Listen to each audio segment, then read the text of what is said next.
ini Tuhan Yesus katakan, kamu bekerja untuk makanan yang bertahan sampai hidup yang kekal.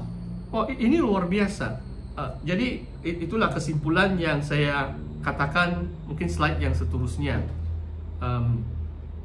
Bagi kita, apakah maksudnya bekerja untuk makanan yang kekal ini?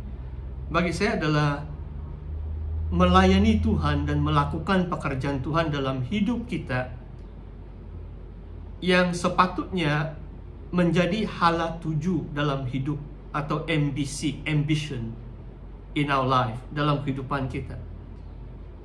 Maksudnya bekerja untuk makanan yang bertahan sampai hidup yang kekal. Pekerjaan ini maksudnya adalah melayani Tuhan atau melakukan pekerjaan Tuhan dalam hidup kita. Sebenarnya inilah tujuan kehidupan kita. Seperti yang saya katakan, kalau remaja, bila kamu sudah dewasa, mesti juga kamu kerja. Sebab kita masih dalam tubuh jasmani ini, perlu makanan, pakaian, perlu ada tempat tinggal dan sebagainya. Sekarang ibu bapak kamu yang menyediakannya. Tapi bila kamu sudah dewasa, 20-an, apalagi kalau sudah masuk 30, ada tanggung jawab yang berat. Kalau sudah berkawin, tanggung jawab yang lebih berat lagi. Jadi semua ini kita perlu fikirkan. Cuma bagi orang yang percaya, Yesus katakan, pekerjalah untuk makanan yang kekal. Saya harap kamu memahami. Cuma sebenarnya panjang juga poin ini tentang roti. Jadi kesimpulannya adalah, kalau kita bekerja untuk makanan yang kekal, ianya akan memberi kita kepuasan yang sejati. Coba kamu pikirkan tentang dunia ini.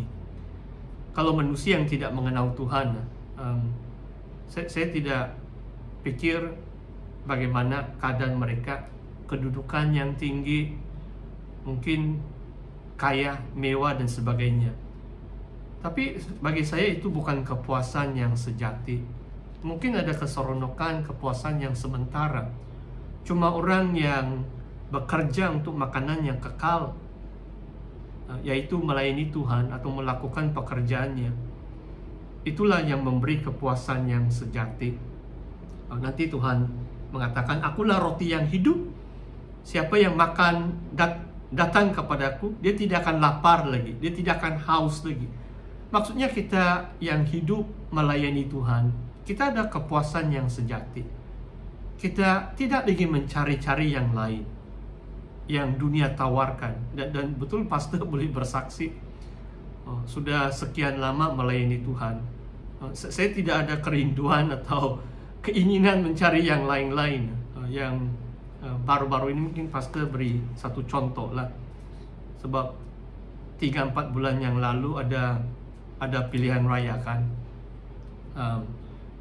Kadang-kadang ini pastor saksikan, kalau kita tahu panggilan kita dan pelayanan kita yang memberi kepuasan yang sejati. Maksudnya kalau bagi mereka yang kena panggil sebagai pastor, tawaran dunia, ada yang sampai lepaskan panggilan pastor untuk masuk politik dan sebagainya. Bagi saya itu macam menyangkal panggilan Tuhan. Itu lebih kepada pekerja untuk makanan yang binasa, bukan makanan yang memberi hidup yang kekal. Ya, saya berhenti di sini sejenak. Kalau ada soalan, nanti saya mau jelaskan sedikit tentang yang dimeteraikan Allah Bapa. Ini konsep, apakah itu meterai Bapa dan Allah. Ada soalan kamu? Silakan. Jangan izinkan saya satu orang yang berbicara. Bagaimana? Boleh faham setakat ini?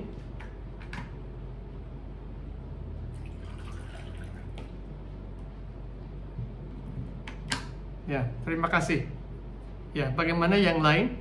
Ada 3 yang beri respon. Boleh pastor dulu lah. Yang lain tiada respon, maksudnya belum lagi lah paham. Haleluya. Ya. Roet, kamu oke, kamu bilang oke. Terima kasih. Ya. Ya, Chelsea pun oke. Jadi saya teruskan, jangan kamu segan. Bila-bila saja pastor sedang bercakap pun kamu on saja kamu punya mikrofon, kamu tanya terus, oke? Kamu tanya terus, Terima kasih. Sekarang saya mau jelaskan tentang ini konsep dimeteraikan. Kalau meterai ini, mungkin saya pernah jelaskan juga, tapi saya mau ulangi. Kalau buku ini bentuknya gulungan kitab, sama ada itu papyrus. Papyrus itu adalah macam daun yang dikeringkan di teping sungai itu, di sungai Nil di Mesir, dan mereka menulis macam kitabnya kertas lah sekarang, ataupun itu kulit binatang juga, leather, itu juga bahan tulisan dia. Bila ditulis tuh, kalau satu kitab, kalau Yohanes pun panjang juga itu 21 bab Yohanes. Dan mereka gulung. Bagaimana mereka ikat itu gulungan? Itu pakai meterai lah itu. Pakai meterai. Dan pemilik, dia akan chop. Dia akan meteraikan itu gulungan kitab. Perkataan meterai ini. Dalam bahasa Inggris, seal. S-E-A-L. Dalam slide yang seterusnya, mungkin kita kasih, mana sudah saya punya slide yang seterusnya, tajuknya dimeteraikan Allah Bapa. Ya, ini yang saya mau coba jelaskan. Jadi dalam ayat ini, maksudnya Allah Bapa macam meteraikan Yesus. Pertama-tama kita tahu bahwa dalam keempat Injil, Yesus dibaptis oleh Roh Kudus. Waktu dia dibaptis oleh Yohanes Pembaptis di Sungai Yordan, Roh Kudus itu turun atas Yesus. Itu macam meterai. Dan Allah itu bersuara, dengarlah dia, inilah anakku, anak kekasihku, my beloved son, listen to him. Jadi macam Bapa itu mengesahkan, seperti pemilik atau penulis itu mengesahkan, inilah dokumen, inilah gulungan kitab milik saya, atau saya yang tulis. Dia kasih meterai, chop gitu. Jadi Allah Bapa meteraikan Yesus, mengesahkan, dan melalui tanda-tanda yang Yesus lakukan, ini membuktikan bahwa Yesus adalah anak manusia yang dimeteraikan oleh Bapa. Dan anak manusia ini, kalau saudara masih ingat Yohanes 1, kalimat ini terdapat dalam kitab Daniel bab 7. Ada anak manusia berhadapan dengan, dalam visi Nabi Daniel itu di sorga, anak manusia itu menerima kekuasaan, pemerintahan dari yang duduk di takhta. Dan anak manusia ini adalah Yesus Kristus yang akan memerintah segala bangsa-bangsa. Dalam fahaman kita, dalam kedatangan Tuhan Yesus kedua kali, Tuhan Yesus akan memerintah atas segala bangsa-bangsa. Dan tadi pastor bicara tentang politik kan. Itulah Yesus tidak mau menjadi raja atau pemimpin menurut kehendak atau rencana manusia. Satu hari sesungguhnya dia adalah raja pada waktu yang ditentukan Allah baginya. Dalam kedatangannya yang kedua kali, Yesus adalah raja atas segala raja. Bagi kita orang percaya, saya bukan katakan semua orang tidak boleh masuk politik, saya harap jangan kamu salah paham. Maksudnya saudara, sebenarnya politik di dunia ini bersifat sementara dan tidak begitu penting bagi orang percaya. Sebab satu hari kelak, kalau kita melayani Tuhan, kita akan memerintah bersama Yesus. Kita adalah raja-raja, imamat rajani. Dan pemerintahan bersama Yesus itu jauh lebih indah, sebab itu kekal.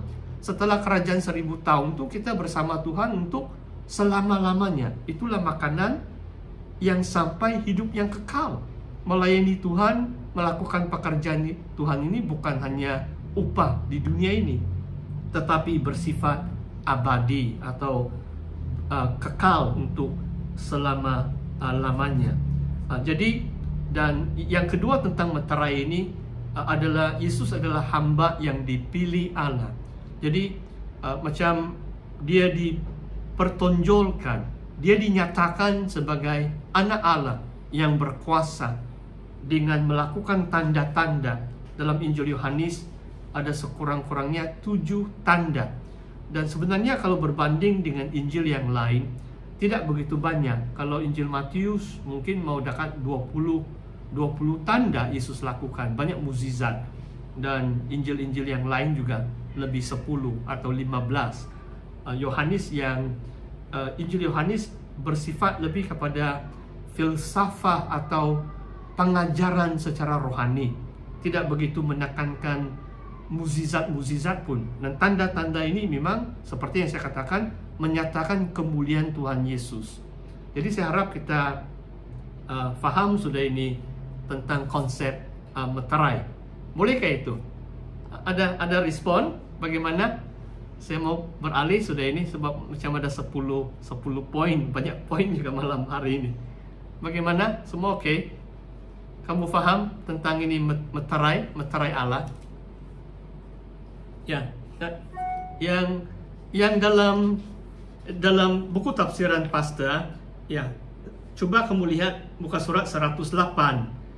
Saya harap kamu baca. Ini sebenarnya Pastor sudah mungkin 3-4 kali sudah saya membaca buku saya yang saya tulis sendiri, sebab ini sudah mungkin 2 tahun saya tuliskan. Saya pun sudah lupa, tapi bila saya membacanya, saya diberkati. Saya sangat memuji Tuhan. Tuhan memberi saya hikmat dan saya dapat menulis. Sekarang kamu suruh saya menulis, kalau tidak ada ilham dari Tuhan, itulah saya belum dapat menulis. Ini buku yang dalam bahasa Malaysia lah ini, sebab bahasa Malaysia pun bagi saya bukan senang. Kalau bahasa Inggris ada senang sedikit, tapi kalau menulis buku memang satu karunia atau kasih karunia Tuhan semata-mata. Cuma yang saya mau tunjukkan kepada saudara, muka surat 108 ini. Tengok, dalam peranggan yang kedua, kamu adakah buku tafsiran Pastor ini? Saya ada sedikit bahasa Yunani lagi di sini. Yang menarik di sini adalah kalimat Bapa dan Allah terdapat dalam ayat ini. Dan saya katakan kedua kalimat Bapa dan Allah itu dalam bentuk nominatif. Kalau perkataan nominatif dalam bahasa, kalau ini bahasa Inggris, kalau nominatif dalam bahasa Yunani dia adalah subjek. Maksudnya Allah dan Bapa yang bertindak, dialah yang memeteraikan. Allah dan Bapa yang memeteraikan. Begitu, oke? Jadi saya terjemah sebab Hok Pateia itu adalah Bapa. Hok itu kata sandang, the father kalau dalam bahasa Inggris. Dalam bahasa Melayu mungkin Bapa, begitu saja itu. Hok, H-O, kamu boleh lihat. Dan ada lagi Hok Theos, itu adalah Allah. Jadi maksudnya, itulah saya kasih terjemah, Bapa yakni Allah yang telah memeteraikan ini, Tuton, yaitu anak manusia. Kebiasaan kita untuk memanggil Bapa sebagai Allah, atau sebaliknya Allah sebagai Bapa, atau terus menggabungkan kedua perkataan atau panggilan sebagai Allah Bapa, mendapat sokongan teologi dari ayat tersebut, dari ayat inilah. Jadi tidak salah kita memanggil Tuhan kita. Theos itu Allah atau Tuhan, Allah Bapa. Sebab ada di sini Allah Bapa yang memeteraikan Yesus Kristus. Boleh mengerti? Mendalam juga ini. Mungkin Pastor mau cerita sedikit. Sebenarnya Injil Yohanes ini sangat baik, sebab Pastor selalu tengok YouTube yang profesor. Saya selalu mendorong, mungkin 3-4 kali sudah dalam khotbah pun, memberi dorongan kamu untuk menguasai bahasa Inggris. Sebab dalam untuk menambah ilmu pengetahuan masa kini, kalau dalam bahasa Indonesia, Malaysia memang ada juga, tapi jauh lebih banyak bahan-bahan dalam bahasa Inggris. Dan Pastor menonton beberapa YouTube tentang Injil Yohanes pun, saya terus belajar. Dan bagi saya Injil Yohanes sangat baik yang kita lakukan. Bagi kamu yang masih muda pun, pasti kamu akan mendapat banyak ilmu melalui Injil Yohanes. Dan ini dasar